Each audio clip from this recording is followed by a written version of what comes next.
guys, welcome back to my channel. I hope you're all having a really lovely day.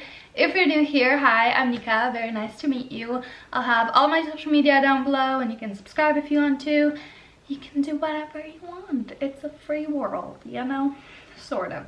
Not really. So today's video is really exciting, not only because of the cool topic that I chose, but also I'm starting a new series which I talked to you guys a little bit about on Instagram and you guys gave me some awesome ideas.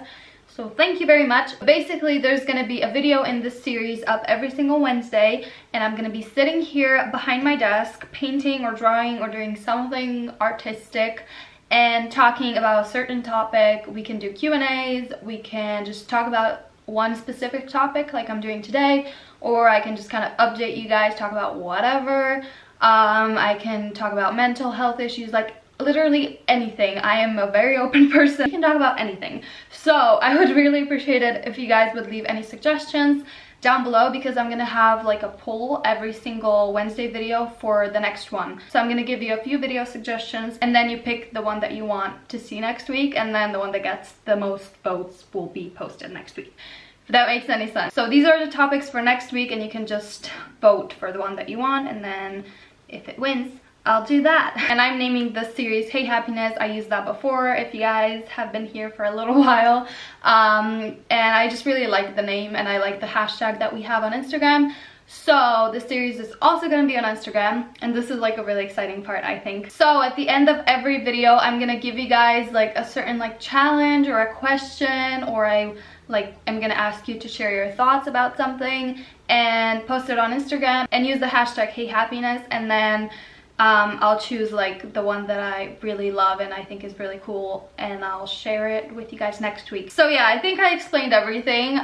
This video is probably going to be pretty long, so maybe you can grab a pencil and a sketchbook or some paint and like do this with me, because I'm going to be drawing while I'm talking. Have my pen, my sketchbook, and we're gonna do this. Today I'm talking about empaths and what it's like to be an empath. I feel like it's interesting, it's different. I am that person, very much so, and I struggle with this like a lot. So I'm just gonna tell you guys how I deal with it and like how I experience this, and just what I think helps if you are struggling with this, because I feel like this is like a gift and you should feel empowered that you have this, and that's why I wanted to make this video. Basically, when you're an empath, you feel like everything. Literally, you pick up on everything. You have a lot of empathy because you can feel it. Like if someone is sad, you feel that sadness like it's your own, basically. So when I was younger, even like a year ago, 2 years ago, when you know I wasn't really that much into like healing myself and all that, I like basically didn't have a filter. Like my body, my soul, whatever, didn't know if this sadness that I'm feeling or whatever it was is mine or is it that person's that I don't know. And like I feel this so strongly, and it's like hard to explain if you aren't like this, but you literally, like if someone is sad, I feel sad. Like it's not like, oh, I'm sad because that person is sad. Like no, I am sad. Like it's like I'm in their position, and a lot of the times they don't even have to tell me that they're sad. Like I just pick up on it. And there's been a few times where I felt like physical pain from people, like like this happened a few times and it freaked me the fuck out, because I usually don't feel physical pain of other people. I usually just feel the emotional one. So like you can imagine that it's pretty hard to live with this if you don't start taking care of yourself. I think that's the main reason why I spent so much time alone. Like I need that to be freaking sane. And another thing is like random people, literally random people tell you their whole life story and all of their problems and everything, like you're their therapist basically. I guess you just have something in you that like it's like a magnet for people to go to you for their problems. Like last week I literally went to this like small boutique and there was this 50-year-old woman. She just like started pouring out all of her problems, all of her son's problems, like literally everything. And the problem with empaths when it comes to this is that I guess you have this like purpose in life to heal people. I really believe that. I don't know if it's true for everyone. It definitely is for me. That like you enjoy people telling you their problems, but afterwards you feel drained. It's like it's too much. Like this person just spews out everything, and then you're like, I feel like paralyzed. Like I feel like someone just dumped all of their shit on me and all of this weight, and I don't know what to do with it. Like it's just, it's so much. And like the hardest part about this is that you have so much empathy that, again, when a stranger tells you their life story, you feel it. It's like it happened to you, or it's happening to you. It like consumes you. It's so freaking intense and annoying, because then I'm like, is this even mine? Like, did they trigger something in me, or is that just their emotions? Like, I don't know. It's so hard to tell. And also because of this really like large empathy, can't really watch intense movies. I probably watch like a few movies a year because I'm just in that movie, like, and I just feel that for a few days, and it's hard to freaking live a normal life. It really is. It's difficult. And also, as an empath, I feel like you have like this really strong ability to read people like really, really fast, and to tell if someone is lying or just doesn't have good intentions. I don't know. I've always been this way. I've always had the ability to like read people, but like my own emotions, oh my freaking god.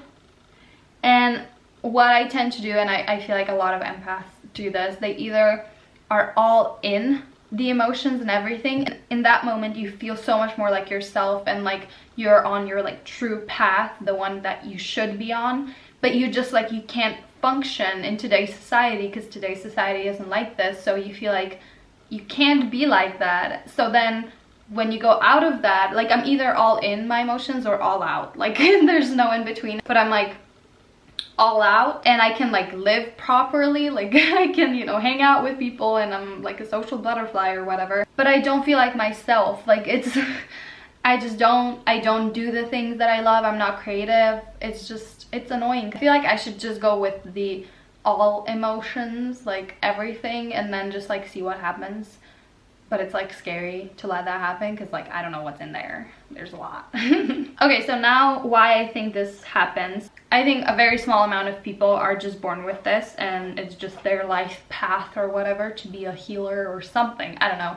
But I feel like most people, and I would like to say like at least 95% of people with this ability, gift, they had like a crappy childhood, like some sort of an abusive childhood, whether it was like physical, mental, doesn't really matter, but some sort of a childhood where people always crossed their boundaries, and they couldn't even set their own boundaries because people are just like, no, like, we don't care if this feels good to you, if this hurts, if this doesn't, like, we don't care. So if you live in an abusive household, if you have an abusive childhood, you start to analyze everything. You're like, okay, if I can read everyone, then I can be prepared for what happens, and I can know when that person is going to explode or whatever is going to happen, and I can kind of sort of control the situation. So from the young age, you're trained out of paying attention to your own emotions and analyzing everyone else's emotions, so you can kind of protect yourself, which that seems logical to me, and you know, it's like how you survived, which is fine. But then once you get out of that, or once you get older and you can kind of protect yourself in other ways, this, like, it's sucky, because then you let other people do the same shit to you because you have boundary issues, pretty much. You don't know how to set proper boundaries because you were never taught. Every time you tried, people just knocked you down. So then you just kind of sort of give up, and that's not okay. So I think the first thing you should do is learn how to put boundaries up for people. And for me, this was pretty hard because like one of the boundaries that I knew that I need to set is people telling me their shit and like me just taking it all in. And it's not my responsibility to do that. I'm not their therapist. They're just dumping their shit and then they leave. And so I was talking to my therapist about this, and basically what she said was that if it's not both ways, like if you don't get as much as you give, then it's not okay. Then it's not a healthy relationship, and there's not many healthy boundaries in that relationship. So just make sure that the people who like you let tell you all of their shit, you can also do the same back. And then it's not really shit, it's just like, okay, we're just sharing our life, you know, helping each other. So yeah, I'll leave a video which I think is really helpful on how to set boundaries. Also, just your feelings are good indications for if someone's crossing boundaries. Something that's really helpful for me is when I go throughout my day, I'm just like, okay, how do I feel right now? And then I just let myself answer like 100% truthfully. You know, if I don't feel good, I try to somehow get out of this, which I'm still learning to do. It's hard to say no to people, but what I kind of figured out is that instead of thinking of it as like I'm saying no to someone, think of it as I'm saying yes to myself. Like I'm giving love to myself and I'm respecting myself. Like, you should be the main priority in your life because it's your freaking life, you know? Also, finding some sort of an outlet where you can let all of this out. I personally get it out artistically, either writing or drawing or something like that. You can find other ways. That's not your thing. I feel like that's so important. Maybe even sports, like just anything where you can get it out. But also, I think just spending a lot of time with yourself is really helpful. Maybe set like a few hours every single day. I feel like 1 hour isn't enough. And just like work on yourself. A really good way to start is with this book called Shadows Before Dawn. I think if you struggle with this, you should totally read this book. I'll link it down below. It's on Amazon and a lot of different places. It's by Teal Swan. She also has a YouTube channel, which I'll link down below. It's one of the best things you'll ever discover in your life, so I'll link her stuff down below. I'll link her videos on setting boundaries, and then you can just check out her other videos because they changed my life. And the book that I recommended is also by her, so just, she's a lifesaver. Okay. But also, one of the things that empaths seem to think a lot is like this being an empath, it's such a bad thing, and I also do this, put ourselves into like this victim place, which that doesn't make me feel good. Like the fact that like this, which is a huge part of me, isn't okay, is like I'm resisting it, which is, you know, it's like, it's me, it's a huge part of me. Why am I resisting it? Like, it's not gonna go anywhere. And I think you should try to look at it from like a empowerment perspective. Like, you literally have the power and like a huge gift to heal people and to help people, but you need to take care of yourself first, and you need to start healing yourself first, and then your vibration or your health, mental health and spiritual and whatever, like your vibration, let's say it's so high that when people that are here with their vibration tell you shit, it doesn't go down, it like stays here, and you can still help them, if that makes sense. Because I feel like that is your gift in this life, like, and a huge part of your purpose if you're like this. I don't know, that it like it's this way for me, so yeah. Okay, I think that's all. I didn't really draw much because I can't really do two things at once. This is how much I've done so far, and it's not finished at all, so I'll finish it. Okay, so it's a lot later now. I just thought I would pop in and show you the finished look and what it is basically. So I drew this girl who's like, this to me is a symbol of taking care of yourself and like healing yourself basically. Her hair is gold, I don't know if you can tell, which represents like power and like good energy basically, but the world around her is like dark, but she's healing herself, so there's these gold specks around her, because when you take care of yourself and when you heal yourself, you can start bringing good to this world, like a lot more good. So yeah, I think I'm done. I'm not really sure yet.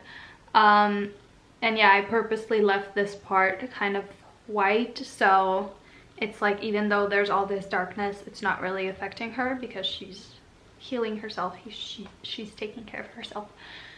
Yeah, okay, done. But I want you guys to share your thoughts about this. If you are an empath, share a post or something on Instagram and use the hashtag #HeyHappiness and just tell me, you know, how you experience this, or how you deal with it, like anything about this topic. Just use the hashtag #HeyHappiness so I actually see it. Even if you're not an empath and if you just want to share your point of view from an outside perspective, I would love to hear that, because I don't know what it's like not to be one.